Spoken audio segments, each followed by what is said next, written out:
इंदौर के द्वारकापुरी थाना क्षेत्र में घरों के बाहर खड़ी कारों में तोड़फोड़ करने वाले 2 बदमाशों को पुलिस ने गिरफ्तार कर लिया है।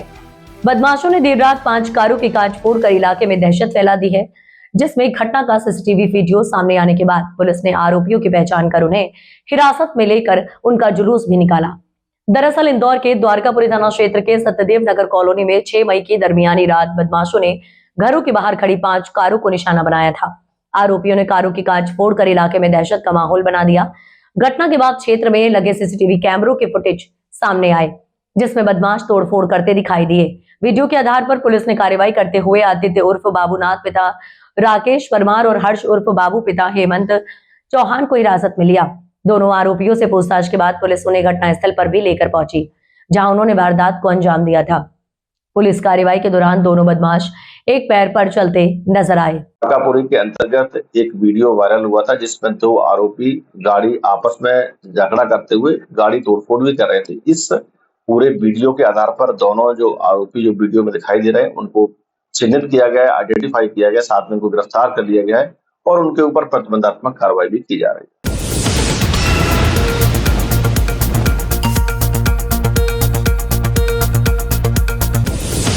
बड़वानी जिले के अंजड़ थाना क्षेत्र के बड़दा बसाहट में पति पत्नी के पारंपरिक कलह से रक्त रंजित रूप तब ले लिया जब कथित रूप से पति द्वारा अपनी पत्नी पर धारदार हथियार से हमला कर दिया गया।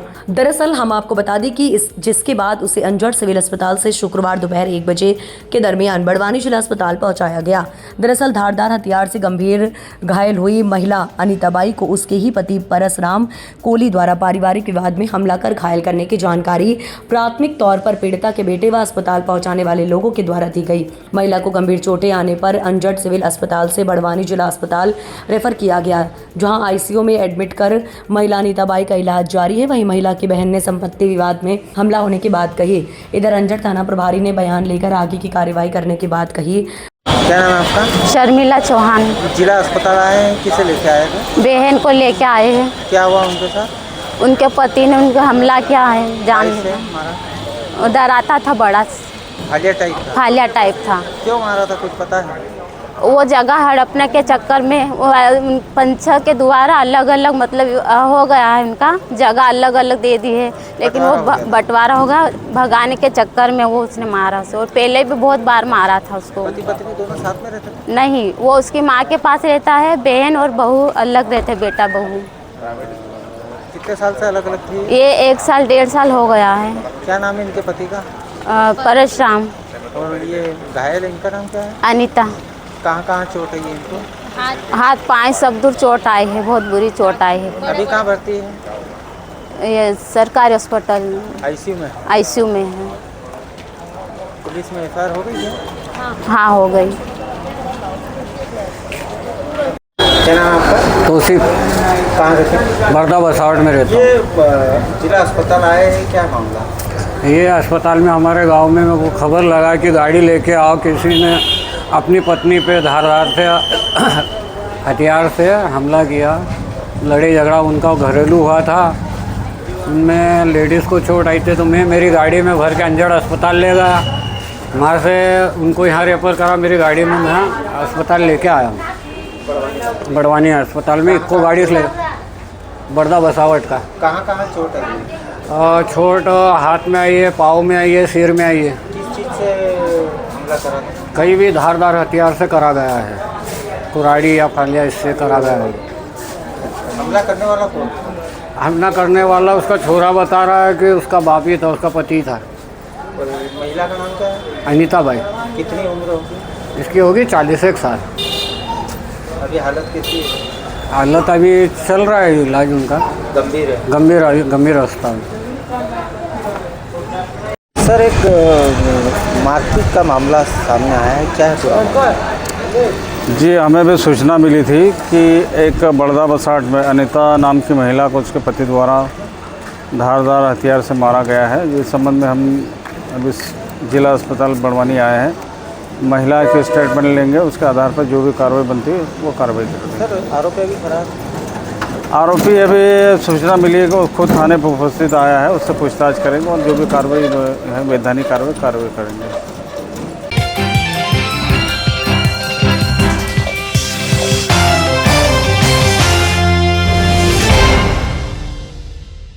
अलीराजपुर जिले के नानपुर में शादी की चर्चा जोरों पर, क्योंकि इस शादी में 3 सास व 1 ससुर ने बारातियों और अपने 2 जमाई का जोरदार स्वागत किया। इस अनोखी शादी को देखने के लिए आसपास क्षेत्र से करीब 20,000 लोग शामिल हुए। वहीं पूर्व सरपंच समृद्ध सिंह मौर्य ने बताया कि आदिवासी समाज में लड़कियों की शादी होती है, लड़के वालों से लाखों रुपए दहेज चांदी मांगी जाती है, पर यह शादी में बगैर दहेज दारू की संपन्न हो रही है। नानपुर की सरपंच सक्रिय समृद्ध सिंह मौर्य अपने पति समृद्ध सिंह मौर्य के साथ 3 पत्नी हैं। पहली पत्नी सरकारी स्कूल में पियोन की नौकरी करती है, दूसरी नानपुर ग्राम पंचायत की महिला पंच है, तीसरी सक्रीबाई नानपुर पंचायत की वर्तमान में सरपंच है और पति इसी पंचायत के पूर्व सरपंच हैं। गांव में इस शादी की चर्चा जोरों पर है। वहीं इस शादी में मध्य प्रदेश शासन के कैबिनेट मंत्री नागर सिंह चौहान भी शामिल हुए और नव दंपतियों को आशीर्वाद दिया।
धार जिले के धामनोद थाना क्षेत्र अंतर्गत एबी रोड ग्राम दूधी में पाबला सर्विस सेंटर के सामने आज 2 बाइकों की आमने सामने जोरदार भिड़ंत हो गई।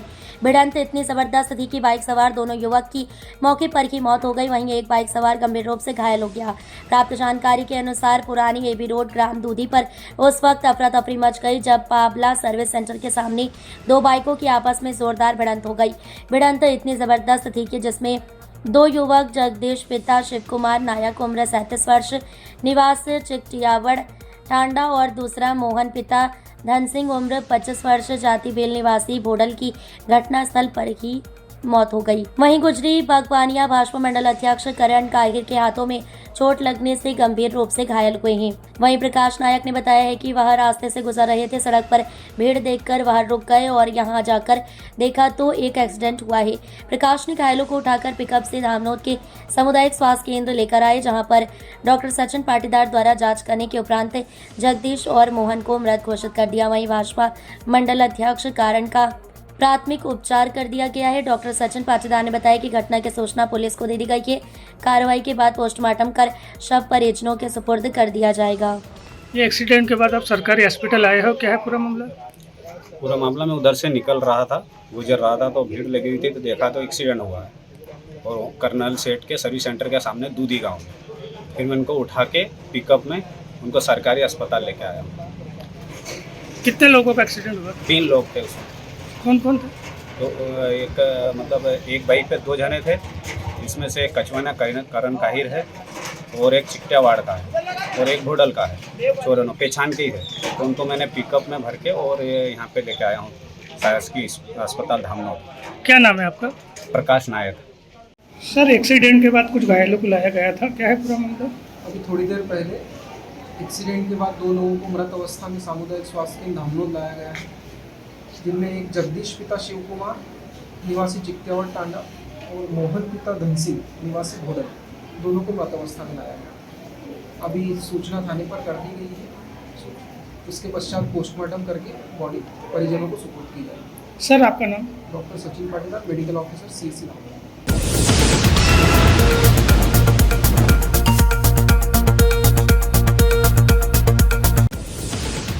कब्रिस्तान एवं मीट मार्केट की जमीन को कराया अतिक्रमण मुक्त। जौरा ग्राम पंचायत नरखेला में शासकीय भूमि को अतिक्रमण मुक्त कराकर कुल 16 बीघा जमीन में से 8 बीघा भूमि सौंपी कब्रिस्तान हेतु मुस्लिम समुदाय को। वहीं 8 बीघा जमीन पर नगर पालिका बनाएगी। मीट मार्केट कब्रिस्तान की जमीन से अतिक्रमण हटाकर किया गया सीमांकन जमीन की गई मुस्लिम समुदाय को सुपुर्द। जौरा राजस्व टीम और नगर पालिका के अमले की सहायता से आज नरखेला रोड पर स्थित कब्रिस्तान की जमीन पर से जेसीबी की मदद से अतिक्रमण हटाने की कार्रवाई की गई। कब्रिस्तान की जमीन जो शासन द्वारा वर्षों पहले मुस्लिम समुदाय को कब्रिस्तान के लिए आवंटित की गई थी, उस पर कुछ लोगों ने कब्जा कर रखा था, जिसको लेकर जौरा मुस्लिम समुदाय द्वारा जन सुनवाई में मुरैना कलेक्टर को आवेदन दिया गया था। वहीं बीच बाजार में चल रही मीट मार्केट को हटाने को लेकर भी मुरैना कलेक्टर को जन सुनवाई में आवेदन दिया गया था, जिस पर से मुरैना कलेक्टर के आदेश अनुसार ये पूरी कार्रवाई की गई है। कब्रिस्तान के लिए 8 बीघा जमीन पहले से आरक्षित की गई थी। शेष जमीन पर मीट मार्केट बनाया जाना निश्चित किया गया है, जिससे कि बीच बाजार में धार्मिक स्थलों के बगल चल रहे मांस के बाजारों को हटाकर एक निश्चित जगह पर पहुंचाया जा सके। नरेला में सीमांकन आज किया गया है, जिसमें मीट मार्केट के लिए पूर्व में जगह आवंटित थी, किंतु किन्हीं कारणों से मीट मार्केट पर शिफ्ट नहीं हो पा रहा था। मीट मार्केट शहर के बीच में चल रहा है, जिसकी शिफ्टिंग की कार्रवाई नगर पालिका द्वारा की जानी थी, किंतु सीमांकन न होने से या वहाँ कई प्रकार की व्यवस्था न होने से वो विषय टल रहा था। आज राजस्व की टीम द्वारा पुलिस की उपस्थिति में और जो वहाँ पर अन्य पक्षकार हैं उनकी उपस्थिति में सीमांकन कराया गया, जिसमें कोई आपत्ति प्राप्त नहीं हुई। सीमांकन कराने के उपरांत अब नगर पालिका द्वारा शिफ्टिंग की कार्रवाई की जाएगी।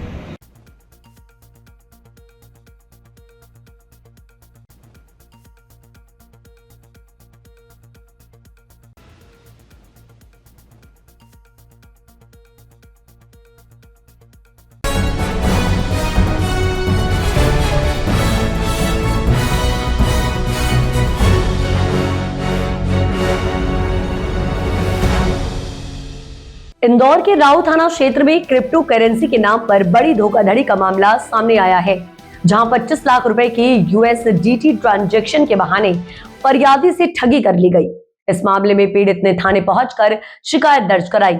वहीं पुलिस अब पूरे नेटवर्क की जांच में जुट गई है। दरअसल ये पूरा मामला राऊ थाना क्षेत्र का है, जहां फरियादी किस्मत कौशल ने शिकायत दर्ज कराई कि उसकी मुलाकात शुभम चौहान नाम के व्यक्ति से हुई थी, जिसने 25 लाख रुपए की USDT के बदले नगद राशि देने की बात कही थी। बताया जा रहा है कि तय योजना के अनुसार शुभम चौहान अपने साथी हनी शर्मा के साथ राऊ क्षेत्र में पहुंचा, जहां मुलाकात के दौरान किस्मत कौशल से 25 लाख रुपए की USDT ट्रांसफर करवा ली गई। दरअसल आपको बता दें, लेकिन इसके बदले में उसे कोई भी रकम नहीं दी गई और आरोपी मौके से फरार हो गए। वहीं इस घटना के बाद पीड़ित ने राऊ थाने में शिकायत दर्ज कराई, जिसके आधार पर पुलिस ने मामला दर्ज कर जांच शुरू कर दी है। प्राथमिक जांच में इस ट्रांजैक्शन के लिए एरोड्रम थाना क्षेत्र और सलमान लाला गिरोह से जुड़े होने की आशंका भी जताई जा रही है। फिलहाल पुलिस सभी पहलुओं पर जांच कर रही है और आरोपियों की तलाश जारी है। नहीं, मैं अच्छा पानी पानी चाहिए।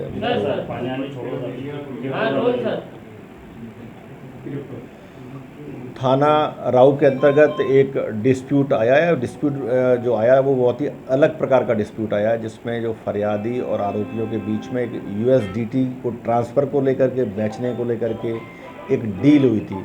उस डील के एवज में जो फरियादी, इसमें कृष्णा कौशल है, उसने अपना जो खरीदने वाला था शुभम चौहान, उससे कोई आपस में वार्तालाप की और वार्तालाप करके इनको राऊ बाईपास पे आपस में मिलना हुआ और उस USDT में 25 लाख रुपए का ट्रांसफ़र था और इसके लेकर के आपस में डील हुई। लेकिन चूंकि जैसे ही शुभम वहाँ पहुँचा, शुभम अपने साथी के साथ में पहुँचा, तो उसने वहाँ USDT तो उसने ट्रांसफ़र करवाई, लेकिन ना तो पैसे दिए और इसके साथ में उसने धमकाया भी। और इसकी जब बाद में इसकी शिकायत थाने पर ये की गई है, तो ये इस पूरे काम को इलीगल मानते हुए और थ्रेटनिंग मानते हुए थाना जो राऊ है, इसने इसमें एक FIR भी की है, जिसमें कृष्णा कौशल की तरफ से शुभम चौहान और उसका एक जो साथी था हनी शर्मा, इसके अगेंस्ट में एक FIR दर्ज की गई है धमकाने और अन्य धाराओं में। और इस मामले को पूरा इन्वेस्टिगेशन में लिया गया है और फिलहाल इसमें जो भी इसके कनेक्शंस हैं या जो लॉन्ड्रिंग है, इस संबंध में भी इसमें विस्तार से पूछताछ की जाएगी। ये जो दोनों हैं, क्या ये लीगल है? एग्जैक्टली, ये बेसिकली अभी जो USDT ट्रांसफ़र करने का काम अभी अपने यहाँ अभी इसको लीगलाइज वे में नहीं मिला है, लेकिन कई ऐसे मामले आए जिसमें लोग इसको भी अपना मनी ट्रांसफ़र का माध्यम बनाते हैं।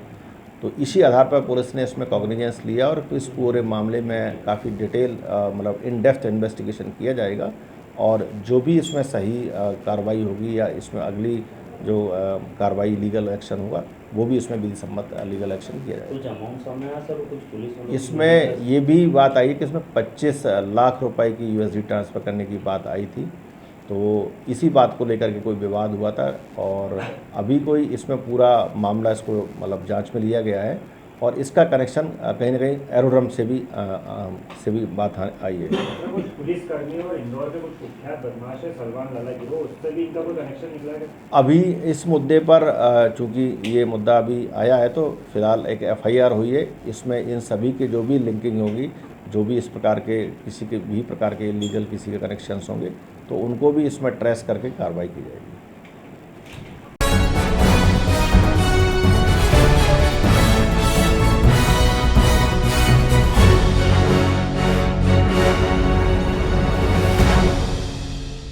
इंदौर में पिछले 14 सालों से मैंगो यात्रा का आयोजन होता आ रहा है। मराठी सोशल ग्रुप द्वारा आयोजित इस मैंगो यात्रा में देश के सुप्रसिद्ध आमों की नस्ल की नुमाइश की जाती है। इस आयोजन में आम की विभिन्न प्रजातियों की जानकारी देने के साथ ही उन्हें चखाया और बेचा भी जाता है। मैंगो जत्रा के आयोजक बताते हैं कि इस साल देवगढ़, सिंधुदुर्ग, रत्नागिरी, दापोली के विभिन्न प्रजाति के आम लाए गए हैं। इस प्रयोग में आम का उत्पादक किसान सीधा ग्राहक तक आम पहुंचाता है, जिसमें बिचौलियों की भूमिका नहीं होने से लोगों तक मुनासिब दाम में आम पहुंचता है। आयोजकों का कहना है कि आम के शौकीन इस आयोजन का लंबे समय से इंतजार करते हैं। 14 साल पहले 5 किसानों से शुरू हुआ ये कारवा करीब 30 किसानों तक पहुंच गया है। खेती में नई पीढ़ी के आने से नई उम्मीद जगी है। 4 साल से मैंगो यात्रा में शामिल होने वाली रिया देसाई बताती हैं कि उन्हें भी जत्रा में आने का बेसब्री से इंतजार रहता है। आम को फलों का राजा कहा जाता है। पिछले 14 साल से मराठी सोशल ग्रुप का मैंगो यात्रा आयोजन निश्चित ही इंदौर और आसपास के लोगों में आकर्षण का केंद्र बना रहता है। जिस तरह से नई पीढ़ी खेती किसानी को संभालने के लिए आगे आ रही है, उससे खेती के उन्नत होने की संभावना बढ़ रही है। क्या ये रत्नागिरी के हापुस आम है। हम इधर 4 साल से आ रहे हैं। ये प्योर ऑथेंटिक आम है। हाँ, बहुत आम की डिमांड रहती है, मार्च से रहती है, बट इधर इंदौर में हम मई में आते हैं। हमारा स्टॉल नंबर 15 है और ये पूरे ऑथेंटिक है with no chemicals, only ripen in pure like dried grass. इसका लोग बेसब्री से इंतजार करते हैं हम भी करते हैं, साल भर इंतज़ार करते हैं। अप्रैल में मार्च में आते हैं। और हाँ, अब रिया देसाई मैंगो जत्रा लगा है, कौन सा वर्ष और किस तरह का आम? यहाँ पर सब देवगढ़ और कहाँ का बहुत सारे जगह से आया हुआ है। सिंधुदुर्ग से आया हुआ है, रत्नागिरी से आया है, दापोली से आया है। पूरा महाराष्ट्र का जितना भी आम है तो डायरेक्ट किसानों से हमारे यहाँ पर इंदौर में आता है और डायरेक्ट कस्टमर तक ये पहुँचता है। कौन सा वर्ष? ये 14 साल से हम लोग लगा रहे हैं, मराठी सोशल ग्रुप ट्रस्ट। कितने लोगों में कैसा उत्साह है आपको? बहुत ज़्यादा उत्साह है। एक साल जैसे बीतता है वैसे लोग पूछने लगते हैं कि अगले साल कब जत्रा लगने वाली है। मैंगो जत्रा के लिए लोगों का एक बहुत आकर्षण इंदौर में बना हुआ है। हर वर्ष की तरह इंदौर में हमारी जो दुकानें हैं, किसान लोग हैं, वो बढ़ते ही जा रहे हैं। शुरुआत में हमारे पास सिर्फ 5 दुकानें थी, आज हमारे पास करीब 25-30 दुकानें हो गई है और डायरेक्ट लोगों को हापुस आम खाने के लिए मिल रहा है। लोग बहुत खुश हैं और इसके लिए मैं हमारे इंदौर की सारी जनता और मराठी सोशल ग्रुप सभी को बहुत बहुत धन्यवाद देती हूँ कि जिन्होंने ये आम को यहाँ पर इंट्रोड्यूस करवाया। क्या प्राइस है? 700, 800, 900, 1000, 1500 ऐसा है। कितने तरह के आम है? बहुत सारे तरफ के हैं। रत्नागिरी का अलग हापुस है, सिंधुदुर्ग का अलग है, दापोली का अलग है। हर एक जगह का अलग अलग आम आया हुआ है। आपका नाम है? ज्योत्सना सोहनी। मैं इंदौर सोशल ग्रुप ट्रस्ट की कोर कमेटी में हूँ। देवगढ़ हापुस का कोई तोड़ नहीं है, पूरे साल वेट करते हैं, हर साल आते हैं हम लोग यहाँ। कितने आम लिए? कौन सा? हमने आज 6 दर्जन लिए, 7 दर्जन आम लिए हापुस। कितने समय से तैयार करना पड़ता है? जब भी ये जतरा लगता है उसके बाद नेक्स्ट जतरा के लिए फिर से वेट करते हैं हम बहुत। हाँ, इनका इंतज़ार करना पड़ता है साल भर ही, इसका कोई तोड़ नहीं है। नीलू ओस्तवाल।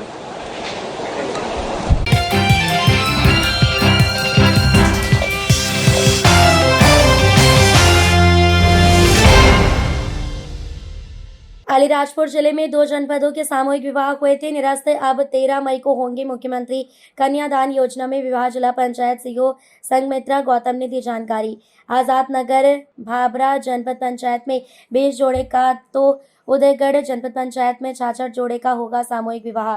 200 जोड़े की लिमिट ने बिगाड़ा था खेल।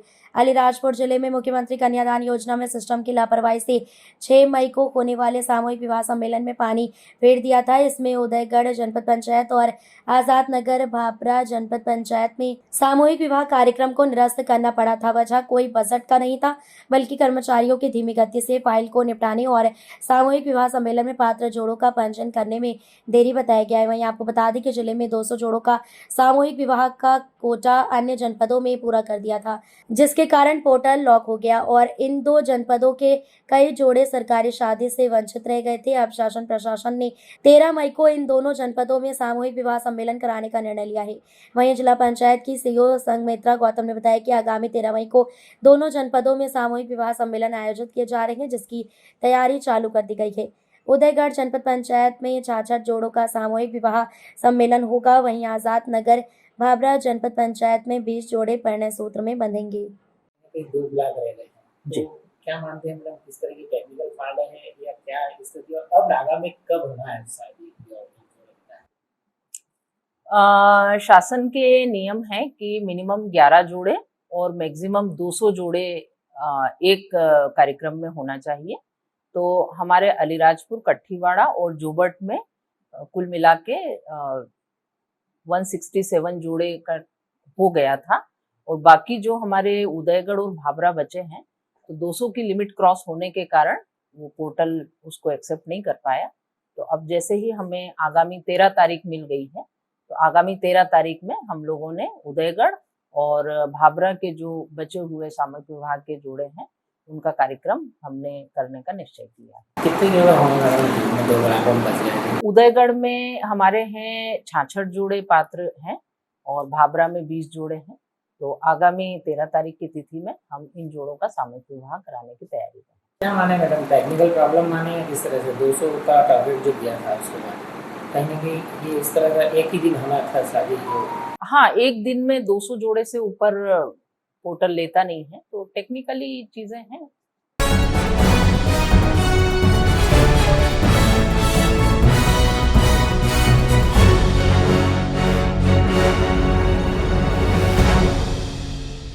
इंदौर में चोइथराम सब्जी मंडी में सवारी रिक्शा को अंदर नहीं जाने दिया जा रहा है, जिसको लेकर रिक्शा चालकों ने विरोध किया था कम सवारी लेकर आने का, लेकिन मंडी में सब्जी खरीद रहे हैं, जिससे मंडी में जाम की स्थिति बनी रहती थी, जिससे व्यापारियों और दुकानदारों को काफी परेशानी होती थी।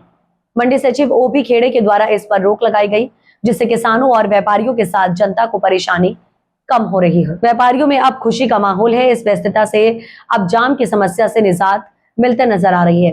वहीं आलू प्याज के साथ फल फ्रूट व्यापारियों में खुशी का माहौल है। सबने इसी की तारीफ की और मंडी सचिव का सम्मान भी किया गया। दरअसल वहीं मंडी प्रशासन ने अब पॉलीथीन मुक्त मंडी बनाने की भी निश्चय किया है और कार्यवाही शुरू कर दी है, जिसको लेकर भी बड़ा बवाल मच गया है और कुछ हद तक पॉलीथीन बंद भी नजर आ रही है। सब्जी मंडी में प्रातःकाल ड्रोन से लिया गया फोटो है, जिसमें एक भी सवारी रिक्शा कार नहीं है।